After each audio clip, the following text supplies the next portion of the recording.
TV Dakar yéen ñi abonné gul abonné leen gaaw ba sàlli cloche notification bi ndax mooy tax ngeen di am lépp lu fi bàyyi ko jaa ngeen jëf. cay feebar bi la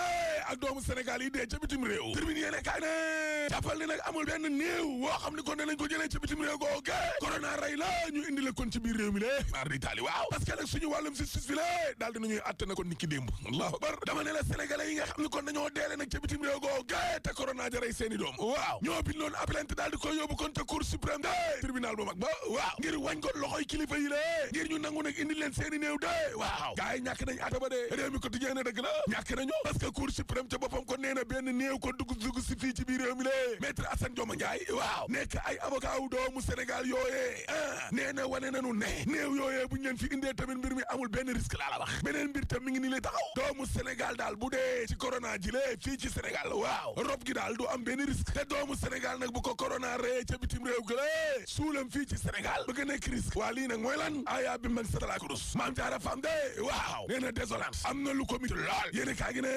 waaye avocat yi de dañoo fas yéene dem nag ca tribunal yi nga xam ne kon ñoo nekk ca bitim réew di juridiction internationale ya waaw te jamono jooju Vox Populi nee na yow xoolal ci ñetti fan lu toll ak ñaari téeméer ak ñaar fukk ak benn ci ay doomu aadama de yu bees yu corona ga daaneel allahu akbar laa ilaaha illallaah fukk ak ñetteel ba de daal dinay dee ca Cees inna lillahi wa inna ilayhi rajiun juróom-ñeent fukki at de ak ñeent lam libération yi ne kaay ne en tout cas covid 19 jooje waaw protocole rawul ba de ma ngay defi résultat Sénégal de ndax téeméer ak juróom-ñeent fukk de ci ñi feebar waaw daal dinañuy wér ci ñeenti fan alhamdulillahi rabbil alamin juróom benn fukk ak juróom-ñeent ci ay doomu aadama de yoo xam ne dellu nañ seen kër ci Ndakaaru Njaay jël joo Tambacounda Kaolack ak Ziguinchor ñi ñu faj ba ñu wér kay waaw laal na juróomi téeméer yi l'observateur ne xam nga lan mooy problème bi waaw mooy famille yi nga xam ne kon maanaam dañ leen a quarantaine ber leen jaanama di safara te la ñuy dund xoole kii ci Touba de nee na ñun suñ famille daa tas mar di Italie te Louga ke kii nee na suñ mbindaan mi nga xam ne kon defoon na fi juróomi ade daf ñoo abandonné te Thiès kii nee na ñun dañoo mujjee jàppee léegi ne ay xuusma ñàpp daanaka dañ leen di tam critique yéene kaay ne waaye gis nga covid 19 jëde waaw daal dinay sauvé na kon taalibe yi parce que nguur gi ci boppam nag daal dinay jël ab dogal de opération zéro enfant ci mbedd yi laa la wax bëggatul gis benn xale Vox Populi ak Tribune yéene kaay ne lu ëpp juróom fukk ci ay xale laa la wax jàngoro ja wàll na leen de bokk na ca ay bébé ay taalibe yu dëkk fii ci Sénégal gi ak dëkk yi nga xam ni kon daf ñoo jege nekk ci sous région ba Allahu akbar waaye ministère petite enfance ñoom Ndeye Saly Dieng Diop waaw daal dinañuy xamle carrément ne dañoo lajj ci liñ leen santoon la ñu bëggoon ci résultat lu ko yées lañ am waaw évidence yéene kaay ne mbedd mi de jàngoro ja kon wàll na ko Ndeye Saly Dieng Diop ak ay service am ba léegi ni la de génneewuñ xale ci mbedd mi de Le Quotidien yéene kaay ne en tout cas ca Thiès waaw mbir mi léegi miti na de lool kii nga xam ni kon daa faatu ca biir këram de njabootam waaw kilifa yi kër docteur la ñu tuumaal laa la wax maar di taali waaw laaste xoola ca Jurbel kii dee kër docteur day liggéeyee dañu koo beroon de waaye daa rëcc ndaw looloo tax nag wàll na kon doomam ju jigéen ji lee te laale na tamit ak ñaar fukki ci ay doomu aadama laa la wax laay la sursaane man kay maa lay expliqué na ko kay problème am nan la demee ca hôpitalu Ndaamaatu ca Touba lay liggéey ba muy dem ca bitig ba rek laale naag juróom benn nit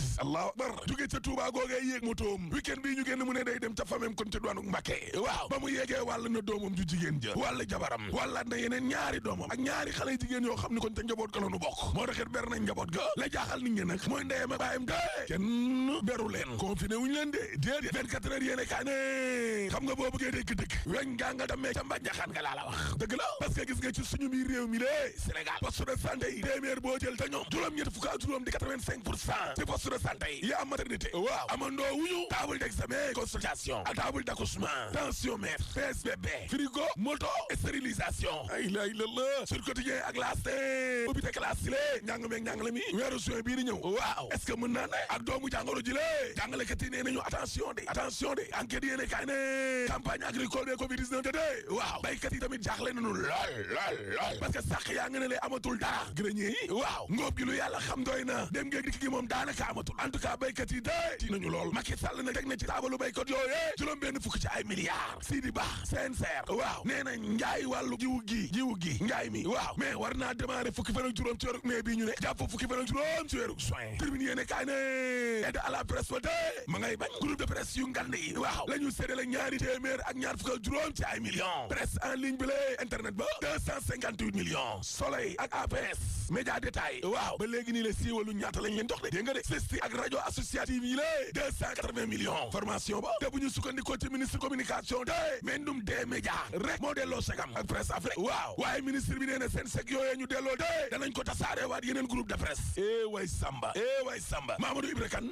nee na gis ngeen dimbal lii ñuy jox presse privée bi de dañ koo détourné de la ko taxoonu jug lañ defatul mais 1 milliard 400 ñu leen di jox 225 millions te yàlla source ané juróom-ñaar fukki milliards ak juróom-ñaar yiñ fa séddale secteur touristique bi la ak aérien bi waaw seen ministre bi de Alioune Sarr séddoo bukki la ca nar a def de séddoo bukki bii njuur bii Samba bii doomu bukki Dakar Times ne déedéet avion Air France yi la di dooraat fii ci Sénégal waaw mais ministre tourisme Alioune Sarr ak intérieur Aly Ngouille Ndiaye war nañoo gindi nit ñi ci espace aérien sénégalais bi la nga xam ne dañu koo tëj depuis le 18 mars 2020 lan mooy ndayu français yi di ko violé boobee ba léegi ni lay Air France ngay dem ak dikk ak fi réew mi toll ak feebar bii fi réew mi toll de ak feebar bi le waaw Direct News nee na Sénégal a ngay xeex de ngir ëllëgëm waaw waaye opposition bi de bàyyi nañu sénégalais yi de kenn gisatu leen laa la wax pataaral bi nga xam ne nag moom la kilifa opposition bi nekkee mais moo jaaxal ñëpp nag laa la wax opposition bi ana ñu looloo jar a laaj sénégalais tamit day lañ dul mën a comprendre di ëllëg wala di ko nangu ji ëllëg mooy bu mbas mi jeexee ba opposition bi newaat bu te daal di jóg taxaw naan day wax yéen kaa gi ne te xoolal opposition bi kat ni ñu sawaree ci xas Macky Sall waaw mais bi yoon ana opposition bi looloo jar a laaj ñi ngi ne patt nag laa la wax waaye nag opposition bi ak lu ñu ne patt bañ a wax waaw pétrole bi moom ñun dañ ciy bëgg di wax moom parce que suul gaz du ko tere xeeñ te troisième mandat dañ ko fiy tere rek boo paree mën a la tëjal na neex de RTV Dakar yéen ñi aboné gul aboné leen gaaw ba sali cloche notification bi ndax mooy tax ngeen di am lépp lu fiy bàyyi ko jaa ngeen jëf